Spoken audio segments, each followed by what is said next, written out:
My fiancée emptied our wedding fund her parents gave us for her bachelorette trip to Vegas. I sent her a single text, "Have fun." Then I informed her parents, changed the locks, and canceled the wedding. Now she is getting disowned. I, 30 male, am, or I guess was, engaged to Rachel, 28. We were supposed to get married in 3 months. I thought everything was perfect.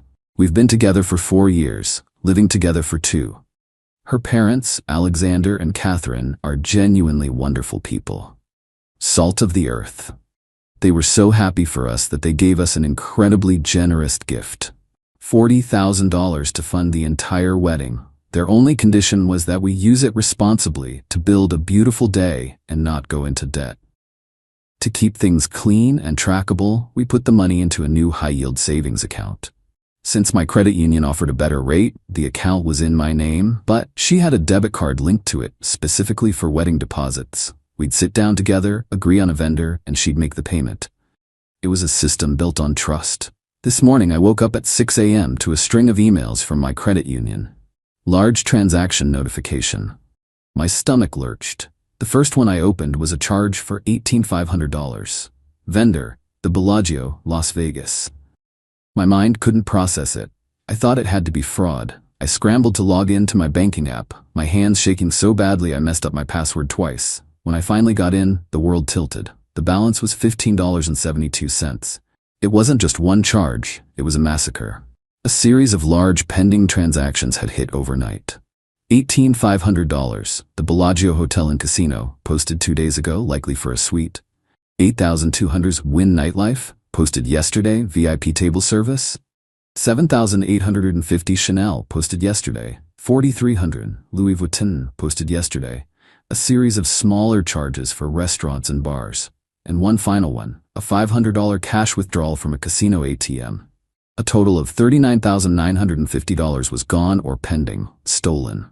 My first reaction wasn't calm, it was pure primal panic. I stumbled out of bed and dry heaved into the bathroom sink, my heart hammering against my ribs. My mind was a frantic storm of questions. Fraud? Was she kidnapped? Did someone steal her card? I was about to call the police, then the bank's fraud line, when a notification popped up on my phone. A picture was posted in the group chat with her bridesmaids. It was Rachel, my Rachel, grinning and holding up a brand new bright pink Chanel handbag. She was wearing sunglasses indoors, flanked by her 4 friends who were all raising champagne glasses. In the background, the opulent lobby of a Vegas hotel. Her friend Deborah had captioned it, "Vegas, baby, Rachel's last." She was supposed to be at a spa weekend, 2 hours away. A quiet, relaxing affair. The panic evaporated, replaced by something that felt like ice water filling my veins. The pieces didn't just click into place. They slammed together with the force of a car crash. The Chanel bag in the photo was probably the $7,850 charge. The hotel lobby was the $18,500 charge. This wasn't fraud. This was a choice. The shaking in my hands stopped. The nausea subsided. A strange, cold clarity took over. I looked around our apartment. Our photos on the wall, the save-the-date card stuck to the fridge. The future we were supposed to build with that money, a gift from her own parents, had been liquidated for VIP tables and luxury leather goods. I picked up my phone. I scrolled to her contact. I didn't scream, I didn't rage, I just typed 2 words, "Have fun." Then I put my phone on Do Not Disturb. The next hour was a blur of efficiency. Locksmith. Called and scheduled an emergency lock change for all 3 locks on our apartment door. He's coming in an hour. Vendors. I pulled up our wedding spreadsheet. I started with the biggest deposits. The venue, $10,000, non-refundable. The caterer, $5,000, non-refundable. The photographer, $3,500, non-refundable. I called every single one and canceled.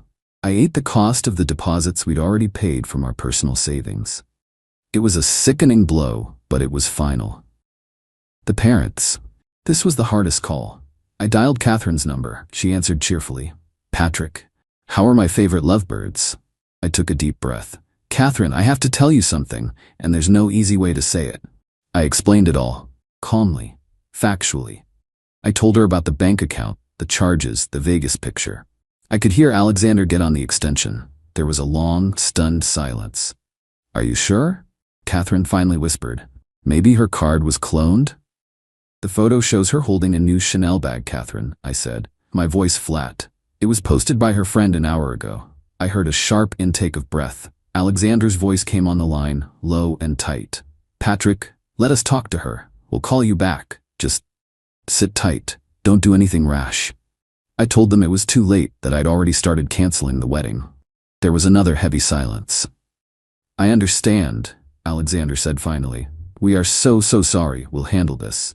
Now I'm just sitting here. The locksmith just left. The wedding is gone. The woman I was going to marry is 2,000 miles away, living it up on the ashes of our future. I've packed a small bag of her immediate essentials, toiletries, a few changes of clothes, her laptop. It's sitting by the new, unfamiliar locks. I feel hollow, not even angry anymore, just empty. She blew up our whole life, and I dismantled the rest of it in under an hour. And the worst part is, she doesn't even know it yet. Update 1, the bomb went off, and the fallout has been biblical. It started yesterday afternoon. My phone, which had been blissfully quiet, erupted. A tsunami of texts and missed calls from Rachel and her friends. Rachel, TF Patrick, my tea isn't working. This isn't funny. Are you seriously giving me the silent treatment? I'm standing outside our apartment. Pick up your phone, you childish jerk. My card got declined for a coffee at the airport, and I had to borrow money from Deborah for the taxi here. You better have a good explanation for this. The sheer, unadulterated entitlement was breathtaking. Not a single "I'm sorry" or "we need to talk." Just rage that her tea didn't work, and her access to the money she'd already spent was gone. The irony of being mad about a declined coffee after dropping $39 on nonsense was apparently lost on her. I didn't reply. Then came the banging on the door. It went on for 20 minutes before she finally gave up, and I heard her sobbing theatrically on the phone. The real fireworks started when her parents arrived. I got a text from Alexander. We're 5 minutes out. Is she still there? I told them she was. They pulled up just as Rachel was gearing up for another round of screaming at my door. I watched from the peephole. Catherine got out of the car, her face like stone. Alexander looked like he'd aged 10 years. Rachel, get in the car, Alexander said, his voice dangerously calm. Dad, what are you doing here? Patrick locked me out. He's being a psycho, she shrieked, pointing at my door. He didn't have to, Catherine said, her voice trembling with anger. We saw the bank statement, Rachel. The hotel, the purses. We saw it all. The color drained from Rachel's face. It was a mistake. The trip got a little out of hand. It's just money. We can pay it back. With what, Rachel? Alexander snapped. Your job at the boutique? That might cover the interest in about, 200 years. We gave you that money for a wedding, for a start, and you spat in our faces. You spat in his. He gestured to my door. Now get in the car before you embarrass yourself and us any further.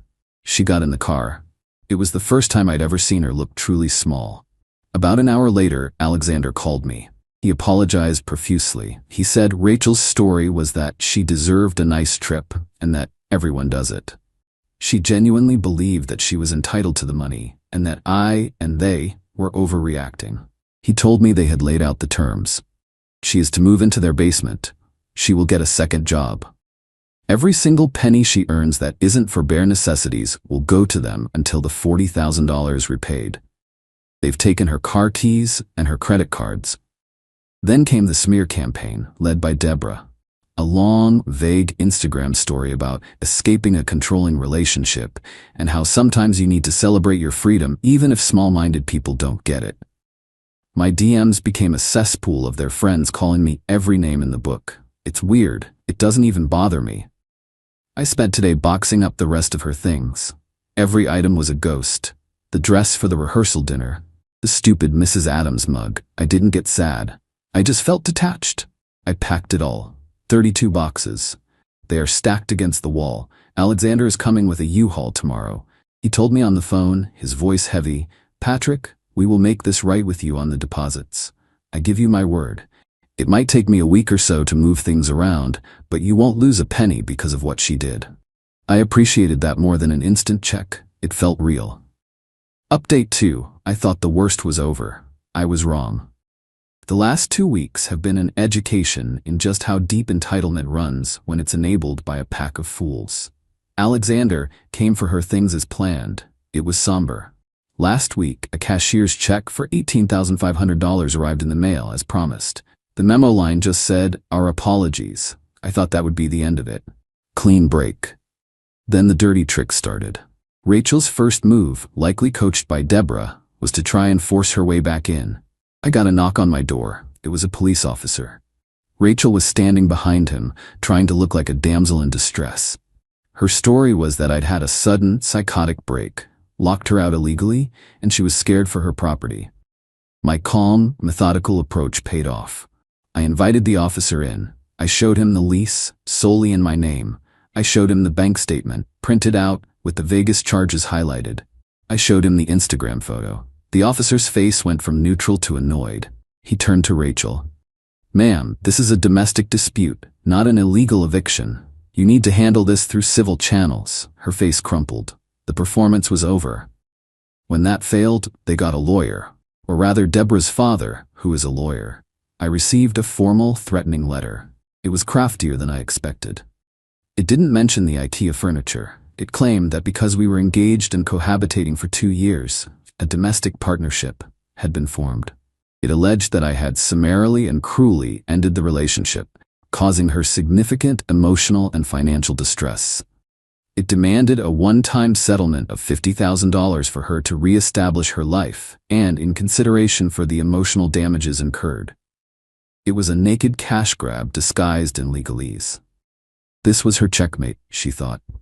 I forwarded the letter to Alexander. He called me within minutes, mortified. "Patrick, I swear I didn't know. This is Deborah's father. He's an ambulance chaser." This is where my own revenge became more active. I didn't want a long, drawn-out fight. I wanted it over. So I drafted an email to her lawyer.